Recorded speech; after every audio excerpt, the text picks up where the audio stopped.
Hey, it's Clay, and this will be a video chart on ticker symbol MVIS. We will take a look at the 30-minute time frame. Real quick, what do I mean by 30-minute in case maybe you're new to charts? Instead of each one of these candlesticks here representing 1 day's worth of price action, which is what you would normally see, each one represents 30 minutes. So while this here may look like several days worth of time, it's actually today's price action broken down into 30-minute time slices. I like to do this time frame. I think it's a good job of telling the quote-unquote story of the price, and then just makes mapping out levels of support and resistance a bit easier to see. I don't mean to state the obvious, but I will anyways. Very nice movement today, not only from a price action perspective, but you look down here at the volume, and by far the biggest volume this chart has had for quite a while. So a lot of eyeballs on this one, so let's map out some levels of support, and then we can talk areas of resistance. So the first level of support is what I would call the ideal level, meaning if you say, hey Clay, what would make this chart look the strongest going forward?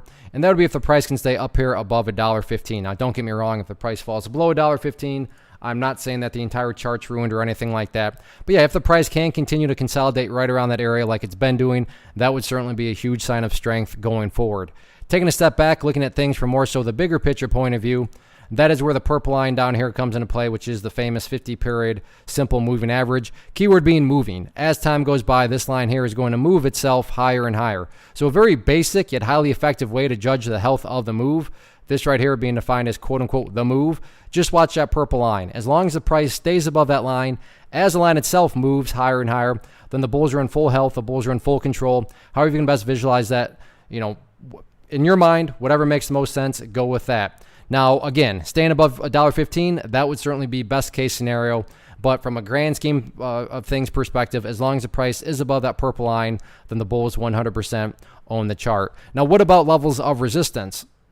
As far as where the sellers are hanging out at, right now the main level seems to be right here around $1.25. I realize the price did technically get up above that area, but there's other instances where the price didn't quite hit that. So I'm just trying to split the difference there and calling that at $1.25. All in all, though, anyway, look at it. Very nice movement today. Good solid surge in volume.